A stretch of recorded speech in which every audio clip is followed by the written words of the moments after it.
Vamos con la parte 5 de teoremas generales de circuitos.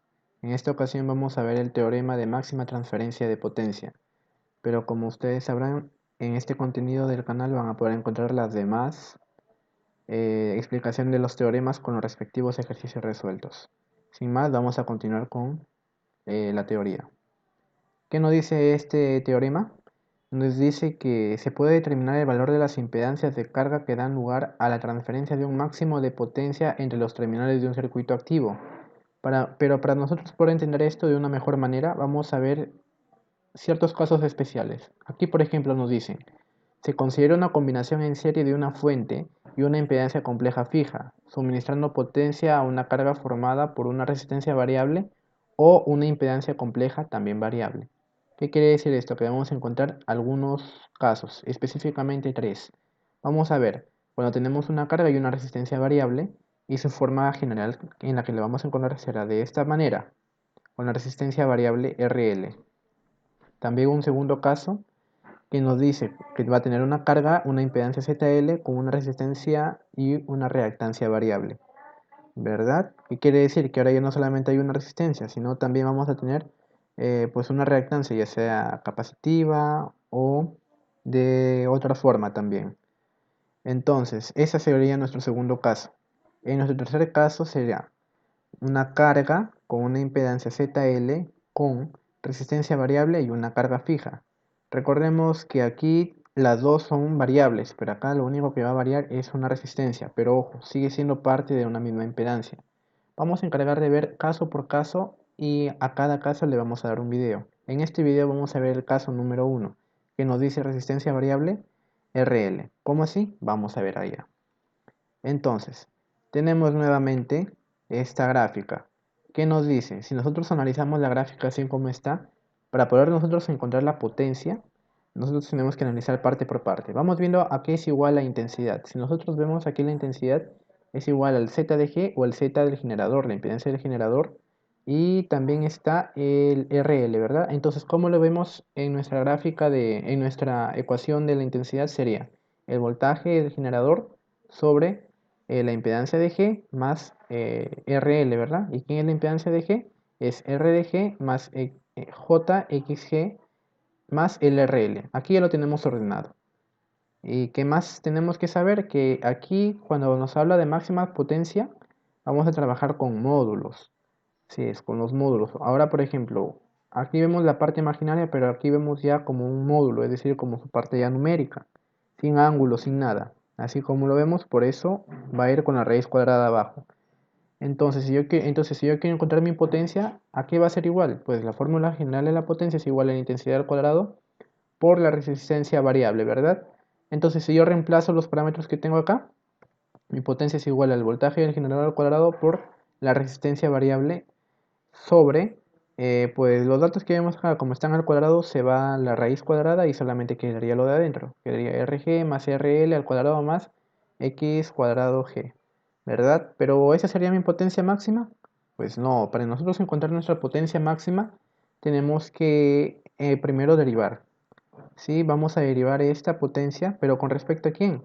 Con respecto a mi resistencia variable, ¿verdad? Por ejemplo, por eso aquí dice la derivada de la potencia respecto a la resistencia variable.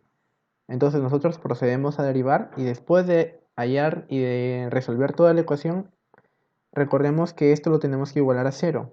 Y al último, cuando acabemos de reemplazar, nos va a quedar de la siguiente manera, que la resistencia G, es decir, esta resistencia al cuadrado, más el X al cuadrado, es igual a la resistencia variable al cuadrado. Entonces, ¿esto quedaría así? Pues no. Hay que saber una cosa más, que si nosotros despejamos el RL, este es igual a R cuadrado G más X cuadrado G. ¿Y eso a quién es igual? Ese es igual al módulo de la impedancia de G, ¿verdad? Al módulo de esta impedancia. Entonces, ¿qué quiere decir? Que para que una potencia de transferencia sea máxima, entonces mi RL, es decir, mi resistencia variable va a tener que ser igual a mi impedancia fija, ¿verdad? A la impedancia que está junto al generador. Ese va a ser mi único requisito para que se dé una potencia máxima. Y una vez que yo tenga esto, ya recién pueda aplicar esta otra fórmula. Esto lo vamos a ver más detalladamente con un ejercicio de prueba.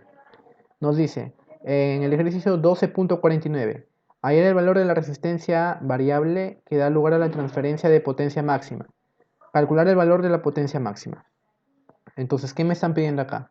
Me piden hallar la resistencia variable, ¿verdad? La resistencia L y me piden hallar la potencia. Entonces, si yo quiero calcular esto, recordemos que hay un pequeño dato que para que sea máxima la transferencia, el RL, es decir, la resistencia variable, va a tener que ser igual al módulo de la impedancia del generador, es decir, al módulo que está cerca de la impedancia que se acerca al generador. ¿Cómo quedaría? De la siguiente manera, simplemente reemplazo. ¿Quién es ZG? ZG es 5 más J10. Entonces, ¿y esto a qué es igual? A 11.18 con ángulo de 63.43. Pero entonces, ¿eso es lo que yo quiero? Lo único que me piden es su módulo, ¿no? Entonces sería el 11.18. Es lo único que yo voy a tomar de aquí, el 11.18. Bien, entonces dicho eso, ahora podemos hallar la intensidad, que es lo que me falta nada más para encontrar la potencia. Entonces mi intensidad es igual al voltaje del generador sobre la impedancia del generador, que es la que aquí está aquí al ladito, más la resistencia variable que ya la encontramos, que sería este dato de acá. Entonces, ¿cómo quedaría? Mi voltaje sería 100 con ángulo de 0 sobre 5 más J10, ¿verdad? Más, recordemos que en este caso eso solamente es el RL, no vamos a poner el ángulo, más 11.18. ¿Y eso a qué es igual? Ese es igual a 5.25 con ángulo de menos 31.71. Pero como dijimos, vamos a trabajar nuevamente solo con la parte numérica. No vamos a tomar lo que serían los ángulos, solamente vamos a trabajar la parte numérica. Entonces mi intensidad aquí sería igual a 5.25. Y si yo quiero hallar la potencia máxima, lo único que tengo que hacer es aplicar mi fórmula y reemplazar sobre los valores. El RL, que como dijimos es 11.18, y mi intensidad, que es 5.25. Entonces yo reemplazo los valores, 11.18 por 5.25 al cuadrado, y eso me da una potencia máxima de 308.14. Y esa sería la aplicación para nuestro caso 1. En los siguientes videos vamos a ver la aplicación para el caso número 2 y para el caso número 3. Muchas gracias.